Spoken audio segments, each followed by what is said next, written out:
kita meninggalkan seorang anak, pastinya kita akan menguji. Tapi setidaknya kalau kita masuk ke rumah majikan itu menunjukkan kebaikan kita, insya Allah suatu saat sejahat apapun majikan, kalau itu kita minta izin keluarga yang utama ya. Dukungan dari keluarga itu sangat dibutuhkan untuk kita sebelum melangkah untuk memutuskan ke luar negeri.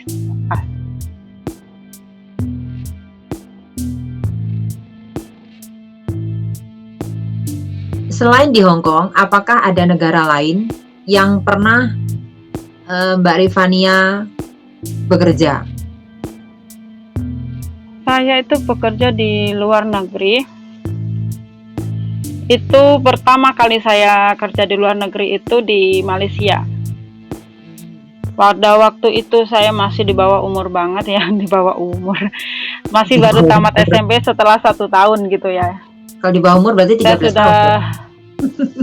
Ya enggak sih, mungkin 16 tahun, 17 tahun gitu ya. Teman saya masih SMA kelas 2, saya masuk mulai kerja di luar negeri.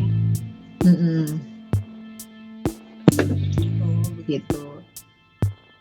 Dan di antara Malaysia sama Hong Kong itu, menurut Mbak Rifanianya sendiri, itu perbedaan di antara dua negara ini, pekerjaan apa dan bagaimana, maksudnya mana yang paling enak gitu untuk ditinggalin? Kan kalau namanya orang, menurut saya bilang itu, di sini, ada bilang di sana, gitu kan. Kalau menurut saya, menurut pengalaman saya pernah kerja di Malaysia itu selama 3 tahun, dan setelah di Malaysia itu saya pulang dan masuk lagi ke Singapura 3 tahun, dan habis itu saya masuk lagi ke Hong Kong. Nah, negara yang paling enak ditempatin untuk bekerja itu menurut saya sih Hong Kong. Karena bebas. Karena bebas atau apa? Ya, bukan bebas gak bebasnya gitu. Kalau di sini itu istilahnya gini, kita sebagai BMI, kita dapat perlindungan yang pasti gitu dari pemerintah. Peraturannya itu untuk majikan tegas, dan untuk pembantunya kayak CC di Hong Kong itu tegas. Kita punya kebebasan hak untuk memilih. Istilahnya kita liburan gitu kan, kita bisa memilih, kita mau libur ya libur. Kalau kita nggak libur, nah majikan juga nggak bisa memaksa pastinya ya. Kalau di Hong Kong itu seperti itu, peraturannya itu jelas banget. Jadi kita itu gimana ya, masih dimanusiawikan lah. Kalau di Singapura dan di Malaysia itu menurut saya, kalau di Malaysia saya pengalaman pertama saya kerja di luar negeri itu saya nggak pernah libur sama sekali. Selama 3 tahun itu saya nggak pernah libur. Uang aja saya nggak pernah pegang, gaji saya sendiri saya nggak pernah pegang. Cuman ya setiap bulan kita butuh beli peralatan mandi, odol, semuanya itu kita cuman order di majikan, tapi itu dicatat. Kita ngutang sama majikan, dan gaji itu tidak dikasihkan selama setiap bulan kayak di Hong Kong seperti ini. Ya mungkin itu pengalaman pertama saya, jadi ya saya diam gitu. Mungkin kalau saya masuk ke Malaysia pada saat saya sudah punya pengalaman di Hong Kong, mungkin bisa jadi saya berontak kalau digitukan gitu ya. Karena itu jadi pengalaman pertama saya, jadi ya saya diam. Terus cuman bertahan seperti itu sampai saya pulang Indonesia. Uang itu cuman ngumpul berapa gitu ya. Waktu itu uang sangat kecil banget, tapi ya mungkin masih berarti ya daripada yang sekarang gitu. Tapi kalau di Singapura juga seperti itu. Kalau di Singapura itu peraturannya itu waktu saya di sana itu mungkin saya kurang beruntung saja ya, mungkin nasib saya bukan, rezeki saya bukan di sana gitu mungkin. Iya, ya betul-betul. Kalau di sana itu kita nggak bisa memutuskan kalau masuk ke rumah majikan itu setiap hari Minggu kita diliburkan gitu, enggak. Istilahnya ada itu agent sama majikan itu kayak bersekongkol gitu, memberi keputusan itu gimana sebelum kita masuk. Kita nggak bisa memutuskan untuk kemana kita harus libur nggak libur, itu kita nggak bisa memutuskan gitu loh, tergantung sama majikan. Kalau majikan iya, kita baru bisa libur gitu. Nah kalau di Hong Kong memang peraturannya itu jelas banget. Kalau kita mau libur ya libur gitu. Kalau kita nggak libur langsung diganti sama majikan seberapa gitu kan. Kalau misalnya untuk yang sekarang gaji 4360 gitu kan 150 lebih seperti itu ya. Itu kalau majikan baik biasanya dikasih lebih seperti itu. Kalau di Singapura sih enggak. Menurut pengalaman saya mungkin enggak semua. Untuk yang sekarang saya belum paham banget ya. Karena di Iya. Singapura saya waktu itu 2005 sampai 2008 sebelum saya masuk ke Hong Kong. Berarti pertama kali pengalaman di luar negeri itu di Malaysia, Singapura, Iya, baru ke Hong Kong benar begitu ya? benar. Oh, Iya. begitu. Berarti sekarang yang dimajikan ini tiap minggu libur atau bagaimana? Kalau di majikan ini saya setiap minggu libur. Kalau misalnya ada kayak seperti kemarin itu yang ada virus gitu kan, kita Hmm. tidak diperbolehkan untuk berkumpul banyak dan majikan itu khawatir. Nah, kita harus juga pengertian karena majikan seperti itu kan gimana maksudnya jangan sampai kita pulang membawa virus dari luar gitu kan. Dia takutnya seperti itu gitu kan. Jadi Hmm. kita juga harus nurut toh kita di rumah itu biarpun kita tidak libur juga masih digaji gitu. Jadi ngikut aja apa yang dikata sama majikan gitu. Kalau saya seperti itu. Dan kalau misalnya majikan butuh tenaga kita pada saat kita liburan gitu, waktu kita libur hari Minggu gitu kan. Nah, itu kadang dia membutuhkan tenaga kita, kita juga harus mengerti. Istilahnya toleransi lah seperti itu. Karena kita juga masih di sini numpang sama majikan, majikan itu baik. Nah, biarpun dia hari Minggu mengerjakan kita kan masih ditambah gaji juga. Nah, kalau memang majikan membutuhkan tenaga saya akan tinggal di rumah dan bekerja gitu. Tapi kan tidak semuanya pembantu, maksudnya tidak semuanya mbak-mbak yang kerja di Hong Kong dikasih libur tiap minggu, tidak semuanya kan. Dan apalagi sekarang musim pandemi, banyak majikan yang tidak memperbolehkan mbaknya untuk libur. Terus itu kalau Ya, betul. menurut Mbak Rifanianya sendiri itu bagaimana? Apakah majikannya itu baik atau mbaknya tadi itu yang baik begitu? Apakah mbaknya harus nurut majikan begitu? Sebenarnya di sini ya kalau majikan tidak mengizinkan kita libur pasti ada alasan yang kuat gitu. Kalau di Hong Kong menurut saya seperti itu toh. Biarpun kita tidak libur ada peraturan khusus yang mengharuskan majikan untuk membayar kita pada saat kita tidak libur. Istilahnya uang lembur gitu ya. Iya. Jadi kita nggak ada ruginya gitu loh. Ya mungkin jenuh sih jenuh, tapi kan maksudnya kita juga masih dibayar. Kalau saya di Singapura dulu nggak ada ganti ruginya beneran. Jadi kalau di Hong Kong itu kita ada ganti ruginya. Setiap kita tidak libur, kita langsung dapat bayaran tambahan gitu kan. Misalnya kalau setiap kita libur kita tidak dapat gaji yang 150. Kalau kita tinggal di rumah kan masih dapat langsung cash tambahan 150. Nah, diambil hikmahnya saja gitu kan. Kalau kita libur juga masih berfoya-foya, intinya harus mengeluarkan uang gitu. Istilah minim $100 untuk satu kali libur itu sudah menurut saya sudah minim gitu dengan kendaraan dan kebutuhan makan kita gitu. Belum kita ingin yang makan ini, makan itu. Nah, itu lebih lagi kan. Maksudnya diambil hikmahnya saja. Kalau kita tidak libur ya ngumpulin uang toh kita masuk di Hong Kong itu karena kita ingin mendapatkan gaji yang layak, yang bagus, istilahnya meningkatkan ekonomi di Indonesia. Nah, kesempatan itulah yang akan saya gunakan kalau memang majikan membutuhkan tenaga saya pada saat hari libur gitu kan. Diambil hikmahnya saja kalau menurut saya sih. Pokok intinya kalau kita menurut majikan bakalan kita enak gitu kan ya. Dan bakalan majikan itu baik ke kita begitu ya intinya. Insya Allah seperti itu. Dan kita begini juga tergantung sama majikannya juga. Kalau kita mempertahankan hak kita, istilah tegas seperti itu ya. Kita bertahan itu maksudnya peraturan yang kayak kita libur. Kalau memang benar-benar kita mengharuskan libur, istilahnya ada hal penting di luar, mungkin majikan juga akan mengerti gitu loh. Nggak akan memaksakan kepada kita. Insya Allah seperti itu. Karena terjadi pada saya itu kalau memang saya benar-benar membutuhkan saya untuk libur, dia juga mengizinkan gitu. Dan tidak selalu dia mengharuskan saya untuk tinggal di rumah juga enggak. Karena pembantunya yang Filipin itu, mbaknya yang Filipin yang teman saya itu satu rumah itu, dia kalau hari libur itu dia nggak selalu keluar gitu liburan, enggak, karena dia sangat apa gimana ya, dengan uang itu sangat hemat. Dia mau menghemat karena anaknya itu semua sudah besar-besar dan sudah kuliah, jadi membutuhkan banyak uang. Jadi kalau majikan suruh lembur, dia memilih untuk lembur untuk mendapatkan penghasilan lebih, istilahnya seperti itu.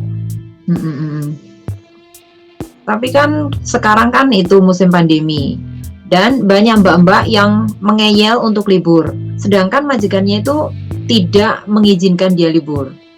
Tetapi majikan itu dia tidak mau mengganti di saat mbaknya tidak libur, begitu. Bagaimana menurut sampean, Mbak Rifa? Kalau seperti itu, kalau saya berani mengeyel gitu kan. Karena gini ya, karena kita kalau selalu tinggal di rumah dan disuruh-suruh, otomatis kita akan dalam libur kita itu kan hak kita gitu loh. Iya. Kita harus tegas kalau ke posisinya seperti itu. Kalau kita posisi pada saat libur, dia nggak mau mengganti uang libur kita harus tegas di situnya, karena kita punya hak gitu. Hak dari pemerintah itu kita diharuskan libur gitu kan. Kalau karena pandemi jadikan alasan, itu nggak benar. Menurut saya seperti itu. Mungkin satu dua mbaknya kalau nggak tegas ya dimanfaatin gitu loh. Iya, benar. Istilahnya seperti itu. Orang Filipin aja ya, orang yang dari Filipina itu kan mengerti banget tentang peraturan yang ada di Hong Kong, lebih paham karena dia lebih menguasai bahasa Inggris daripada mbak-mbaknya. Ya bukan kita memandang rendah orang Indonesia, itu bukan. Nah, yang paham bahasa Inggris itu minim gitu loh. Ada yang pintar bahasa Inggris, tapi ada mbaknya juga yang nggak paham. Nah, disitulah peraturan kan kebanyakan itu peraturan yang ada di Hong Kong itu menggunakan bahasa Inggris gitu kan. Kadang majikan itu memanfaatkan ketidaktahuan kita itu mengenai peraturan itu, dimanfaatkan majikan untuk memperkerjakan kita lebih gitu loh. Kalau kita tegas tahu peraturan yang sebenarnya, majikan itu juga akan menghargai. Oh, berarti pembantu saya ini pinter gitu loh, tahu peraturan yang sebenarnya dari labor itu gimana gitu. Jadi dia tidak berani memaksakan. Kalau dia memang memaksakan kehendak seperti itu, kita cari bukti. Bisa dijadikan bukti ke labor kalau kita itu dipaksa kerja pada saat libur. Nah, majikan akan ditegur sama pihak pemerintah Hong Kong yang menangani BMI yang ada di Hong Kong gitu. Oke.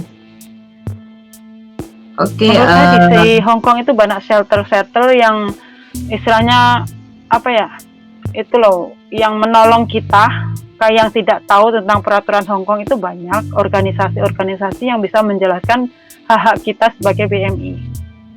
Oh, begitu. Kalau kita ada masalah atau bagaimana gitu, ada organisasi yang bisa menolong kita gitu. Tapi banyak mbaknya juga yang takut untuk melaporkan diri ke kayak macam tadi shelter begitu kan? Iya. Karena ya kita nggak paham banget yang gimana ya maksudnya.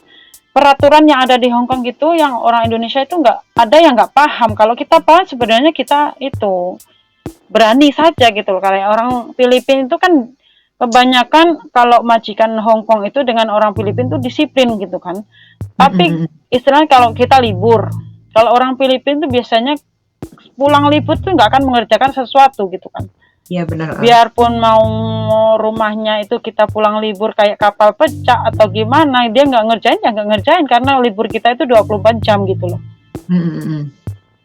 Tapi kalau orang kita, orang Indonesia, karena kita nggak tegaan, satu. Nah, yang keduanya itu kita itu gini mikirnya, toh biarpun ini nggak saya kerjain sekarang, besok pagi juga masih pekerjaan saya, seperti itu mikirnya kan seperti itu. Nah, 1-2 kali nggak apa-apa, tapi kalau lama-lama majikan itu kebiasaan terus nyuruh-nyuruh kita gitu, biasanya seperti itu.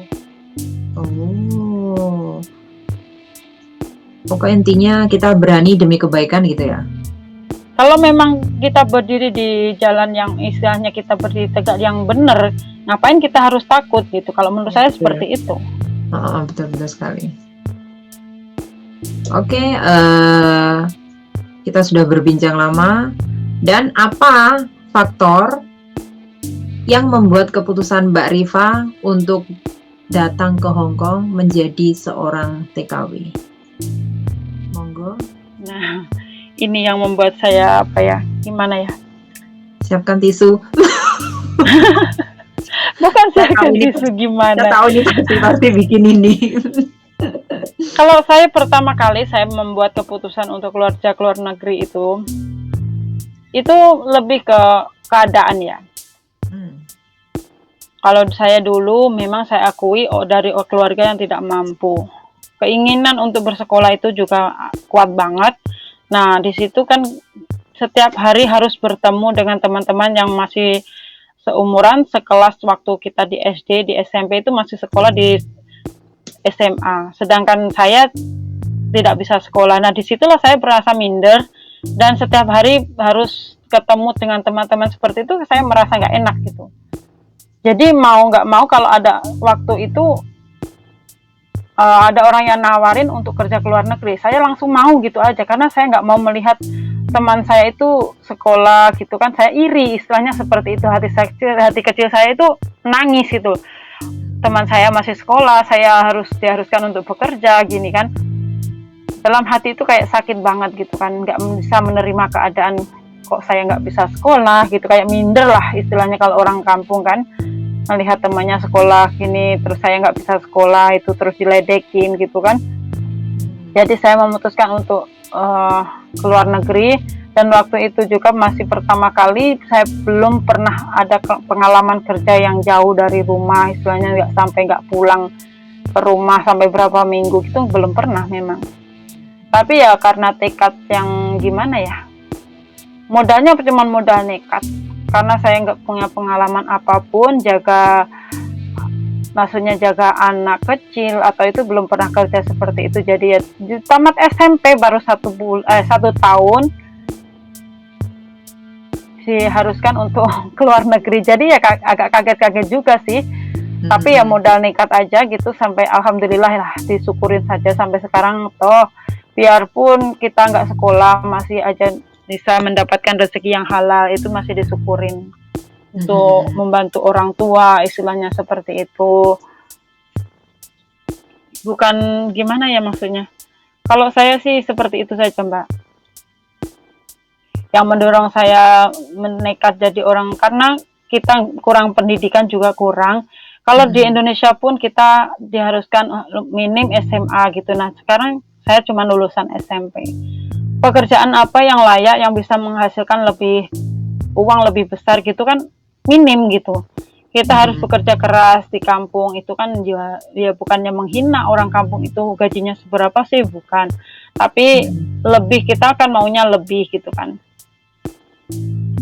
Jadi kalau keluar negeri itu menurut saya solusi yang baik, tapi modalnya jika kita harus punya gimana ya, mental yang kuat, mental baja, jangan sampai lemah dan kita cepat menyerah, itu jangan sampai kalau memang kita punya keputusan untuk keluar negeri. Kalau menurut saya seperti itu. Karena di luar negeri itu kita harus menghadapi orang yang kita nggak tahu, harus bagaimana menyikapi, kita harus kuat iman juga, istilahnya seperti itu. Cobaan demi cobaan itu pasti ada. Dan kita juga nggak punya sanak saudara di luar negeri, kita juga harus dihadapkan sama orang-orang yang belum kita kenal sebelumnya gitu ya.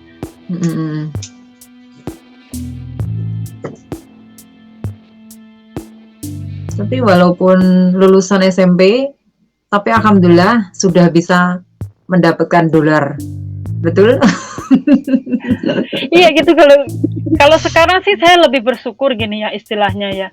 Kalau sampai di kuliah kayak di Indonesia tuh sekolah sampai kuliah, nah itu otomatis kita itu berhutang budi sama orang tua tuh lebih banyak, bener nggak Mbak? Iya betul. Biaya sekolah yang tinggi, terus gimana ya? Kalau sudah jadi orang sukses, biasanya mereka itu nggak semuanya. Kadang dia juga tidak bisa menyempatkan untuk membahagiakan orang tua, sekedar berkunjung itu kadang dia sibuk sendiri gitu loh. Toh sekarang saya biarpun saya tidak sekolah, saya syukuri dari pemikiran yang positif saja gitu sih. Bukan saya iri sama orang yang sekolah, itu juga enggak sih sebenarnya. Kalau sekarang saya syukuri saja. Biarpun saya tidak sekolah, sekarang saya bisa mengais rezeki yang halal, yang bisa untuk membahagiakan orang tua, untuk membantu orang tua gitu, istilahnya seperti itu. Waktu itu juga saya masih ke Malaysia, Singapura itu masih menghasilkan, biarpun tidak segede yang diharapkan, kita masih bisa membantu orang tua, memperbaiki rumah orang tua, seperti itulah. Membahagiakan biarpun itu bukan sebanyak yang kita ingin kayak gini ya, sebanyak-banyaknya gitu enggak, cuman ya setidaknya kita bisa membalas budi ke orang tua gitu. Iya betul sekali. Kan di Hong Kong ini sudah ada sejak dari dulu sih, kayak macam di Indonesia putus sekolah, lah sedangkan di Hong Kong bisa lanjut sekolah, begitu kan Mbak? Dan Mbaknya ini bisa bekerja, bisa menghasilkan dolar sendiri. Apakah ada kepikiran untuk melanjutkan sekolah itu? Yang tadinya hanya lulusan SMP, apakah kepingin melanjutkan sekolah untuk ke jenjang berikutnya, ke SMA, terus kuliah, begitu? Di Hong Kong? Kalau kita masih muda, mungkin kepikiran seperti itu ada ya. Karena saya masuk Hong Kong ini, saya sudah berkeluarga juga. Terus saya sudah yang mikirnya, kalau saya sekarang begini, kalau dulu dari kita masih SMP langsung masuk ke Hong Kong, mungkin saya punya kepikiran seperti itu. Tapi karena saya keluar negerinya itu bukan langsung masuk ke Hong Kong, saya masuk ke Malaysia 3 tahun. Terus ke Singapura 3 tahun. Setelah di Singapura saya pulang nikah. Nah, baru saya masuk ke Hong Kong 2 tahun itu. Menurut saya memikirnya bukan untuk saya sekolah gitu, enggak. Saya lebih ke masa depan. Bagaimana saya harus gimana ya, karena anak orang yang nggak punya, jadi kita harus berusaha mandiri untuk mewujudkan cita-cita yang namanya kita punya keluarga, istilahnya seperti itu, sudah merintis punya keluarga ya, punya istilah kita sudah menikah, jadi kita harus punya pemikiran untuk mandiri, lepas dari orang tua itu gimana gitu. Kalau saya lebih fokus ke situ. Kalau cita-cita saya memang gini ya, bukan untuk sekolah lagi, itu enggak. Terus terang saya akui seperti itu, saya sudah menyerah untuk sekolah. Karena bukan nggak mau belajar ilmu lagi tuh, enggak. Kalau belajar sih belajar ya, tapi tidak fokuskan untuk ke sekolah gitu. Lebih ke fokus ke masa depan, intinya kita cari modal. Kalau memang kita belum punya rumah, cita-cita saya itu memang seperti beli tanah, biar tidak suatu saat saya pulang, saya punya rumah sendiri, seperti itu. Oh, begitu. Oh, intinya jangan sia-siakan uang kita selama bekerja di Hong Kong. Ya, kerja betul, keras. Betul. Ya, Oke. Karena di sini itu kalau kita tidak berhati-hati ya, salah pergaulan, kita akan terjebak masalah yang mungkin tidak akan membuat kita sukses gitu loh.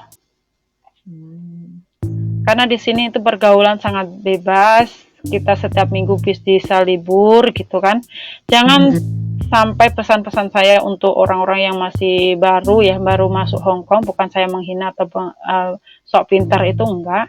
Cuman pesan saya itu, kalau kita berteman sama orang, jangan mengikut-ngikut kayak paspor dipinjam dipinjam teman itu dikasihkan, jangan sampai. Karena di Hong Kong itu sangat rawan untuk maksudnya paspor itu untuk digadekan itu sudah hal biasa gitu ya. Menurut saya seperti itu, untuk dicairkan menjadi uang itu sangat mudah gitu loh. Jangan sampai kita terlilit utang cuman karena ditipu teman gitu, jangan sampai banget. Karena di sini itu hukumnya itu sangat kuat. Biarpun kita melarikan diri, istilahnya bukan kita yang pakai uang itu, kalau kita itu atas nama kita, mau nggak mau kita harus bayar sepenuhnya. Dan kalau kita lari ke Indonesia pun dia akan mencari ke bank yang di wilayah kita di Indonesia, karena kita daftarnya pakai paspor dan itu nama kita disampaikan manapun kita pergi kita akan dicari. Jadi lebih baik berhati-hati, jangan sampai terperosok ke utang piutang gitu. Maksudnya punya teman seperti itu, kita diajarin seperti itu atau ikut-ikut atau jadi saksi, jangan sampai seperti itu. Pesan saya itu saja. Dan kalau kita hati-hati menggunakan uang, ingatlah apa tujuan kita ke Hong Kong itu apa. Jangan sampai kita menghambur-hamburkan uang dan kita pulang cuman bawa baju yang banyak karena kita terlalu sering shopping itu menghabiskan uang, itu akan menyesal kemudian hari. Ingatlah apa tujuan kita di sini itu untuk mengais rezeki biar kita bisa buka usaha di negara sendiri, di kampung kita sendiri. Jadi sukses di negara sendiri itu lebih enak daripada sukses di negara orang gitu kan. Kalau sukses di negara orang istilah kita cuma foya-foya, untuk apa gitu loh. Toh kita pulang nanti berapa bulan di rumah uang habis, kita akan, kalau orang biasanya merantau itu, kita akan kembali lagi merantau seperti itu. Karena sudah menjalani ya, saya sendiri dari Singapura, Malaysia itu, ya seperti itu. Karena kita waktu itu masih untuk bantu orang tua, uang cuma pegangan berapa, waktu kita pulang itu senang banget, senang. Tapi kita mengeluarkan uang itu terasa air mengalir seperti itu. Nanti kalau uangnya habis, kita akan memutuskan untuk keluar negeri lagi gitu. Jadi lebih baik berhati-hati, rajin menabung biar kita waktu pulang itu bisa menikmati hasil kita keluar negeri gitu kan, untuk buka usaha di rumah biar tidak keluar negeri lagi dan bisa kumpul keluarga dengan keadaan yang bahagia, sehat semuanya, punya usaha. Nah, itu yang diimpikan sama kita semua kan. Pokoknya intinya kayak macam paspor itu kan ibarat nyawa kita sendiri ya. Jangan sampai nyawa itu melayang dari tangan kita, begitu kan? Jangan sampai nama kita itu digunakan orang untuk mengutang di rentenir atau bank-bank yang berkreditan di Hong Kong gitu. Oke, terima kasih Mbak Rifania. Karena waktunya sudah terlalu panjang. Sekali lagi terima kasih buat Mbak Rifania yang sudah menyempatkan waktunya untuk hadir di kesempatan malam ini. Sampai ketemu Mbak Rifa di part berikutnya. Salam sukses. Sama-sama. Dan salam sukses selalu untuk kita semua. Semoga kita sukses di negara orang dan sampai pulang nanti kita masih bisa berteman ya. Amin. Pokoknya tentunya kita sehat saja dulu ya. Oke, terima kasih Mbak Rifania. Sampai ketemu di part berikutnya. Oke, terima kasih. Assalamualaikum warahmatullahi wabarakatuh. Waalaikumsalam warahmatullahi wabarakatuh. Hati-hati di jalan. Oke, siap. Oke teman-teman, perbincangan kita malam ini sudah cukup sampai di sini. Jangan lupa saksikan di part selanjutnya. Dan bagi teman-teman barangkali ada pertanyaan seputar TKW, silahkan tinggalkan komen di kolom komentar. Terima kasih sudah menonton. Salam sukses dan sehat bersama keluarga. Wabillahi taufiq wal hidayah. Wassalamualaikum warahmatullahi wabarakatuh. Terima kasih.